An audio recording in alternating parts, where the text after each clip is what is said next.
Hello and welcome to ZestTech Reviews. Today we are reviewing the PEG 2016 edition. Now, a lot of controversy has been created around this model for what it changes and what it seems to ignore from its consumers. But what we're going to do today is have a look at the new device, see how it holds up to the company's expectations, and then perform some lab tests of its performance later. So firstly, we're going to look at the design of the PEG 2016 edition. Now, what they favoured this year is a metal over plastic look. Now, that's quite interesting because the use of plastic has been one of PEG's biggest criticisms since it was first released compared to other competitors such as the Table.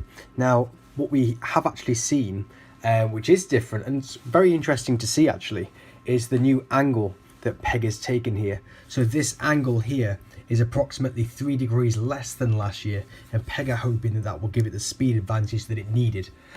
So it does bring us onto spec for the PEG. So the spec features an improved shutter speed.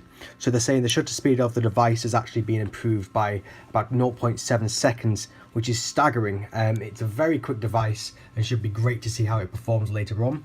We also have a lower aperture as well. Now, through the lower aperture, it actually is designed to help with the shutter speed. So a smaller aperture here helps the shutting speed of the device. And we have a faster processor. This model is a 1.6 gigahertz quad-core processor, which I believe is an Exynos. We'll have to double check that though. Not much information is available on the processor at the moment. And it features great connectivity. So connectivity for the device. We have a 4G category 6 chip inside the device. Now that's going to be fine obviously for most of Europe and America anyway, because we don't really have category 6 4G, it's just the stuff of South Korean legend. We do actually have Bluetooth connectivity now as well, which is very much favoured over the last year's technology, which was just NFC and a Wi-Fi chip built in there as well. So Bluetooth designed to save a lot of power. Connecting to the device for the first time, what you do is you grab your phone out, and in your Bluetooth settings, all you have to do is just tap on there, and what we do is actually, if you hold both sides of the device here, let me just go into my Bluetooth, you see here PEG is available to connect. Now, well, it should be, there we go, so click on pairing. It will ask you want to pair. Now it's very important that what you do, the fingerprint sensor on the PEG is actually located here on the left stick. So I've got mine set up to my left thumb. So what I do is place on my thumbprint there. It will acknowledge that the Bluetooth has been pressed, and it should in a second pair up to the device. There we are, so new Bluetooth device paired. We are now connected to the PEG. Connectivity is actually very easy. So this can connect just at the side of the device here. Then you can take your PEG with you on the move, which obviously is very handy. But the advantage of this is obviously you can relocate the PEG, which is different to its rival. So the PEG can be viewed from the side here. It adds a little bit of thickness to the device, a little bit less length than last year, which again is a welcome improvement. And screen latency doesn't take much of an effect. Because of the design of the PEG, you can align it up here, and thankfully you are only losing the front-facing camera, which is a small price to pay for the fact that the PEG offers you such good versatility when you are on the move. Unfortunately, there is no Windows mobile support. The PEG will not connect to a Windows mobile phone. Right, with all that in mind, what we will do is we will go to the lab and process some tests. Okay, so we're in the laboratory right now. So what we're going to do is apply the PEG onto the object, and we'll see straight away it latches on. The shutter speed very quick, aperture is brilliant, no time at all to turn the PEG. It's just a very easy device to use, probably the easiest to use yet. So pegging on the device works incredibly well. Let me have a look at the shutter speed.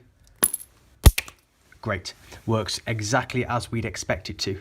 We can also use now with the new software enhancements multi-pegging too. So you see there the PEG can support multitasking. It is a very clever inclusion by the PEG company, though we have been seeing that does tend to lag the PEG and create quite a lot of latency as you are moving the device around.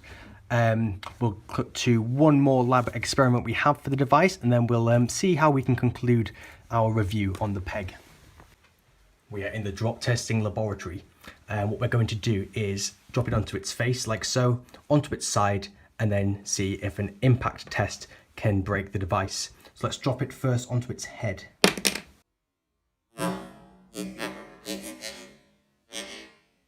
And let's have a look at damage. There seems to be no cosmetic damage at all actually to the PEG. It survived very well, still functioning, metal unrusted. Let's have a look at the side drop.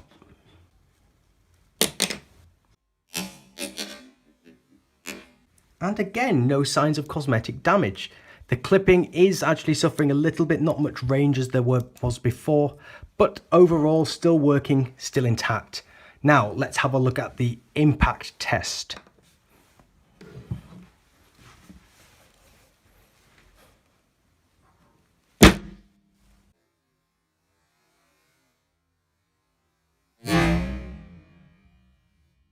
So again, no damage, even from quite a severe impact. The device has held up very, very well. So let's go and see how we'd rate this device. So what is our conclusion of the PEG 2016? Now it obviously has a higher price tag, and there are only a few minor modifications over the previous unit, but that does tell you that they are sustaining out for those long-time fans. So it's great if you are a long-time fan of the PEG range, as the device is built as only a small successor to its previous predecessor. What we also can see is by its use of casual colours, it is aimed at the casual audience. So it is something that a lot of fans have been quite up in the air about, but overall it does tend to appeal to both of those sets of groups selectively. What we would say is if this video hasn't convinced you to buy a PEG, then it may be a case of waiting for it to come out on rental. But that's our ZestTech recommendation. Thanks a lot for watching, and we'll see you again in the next video.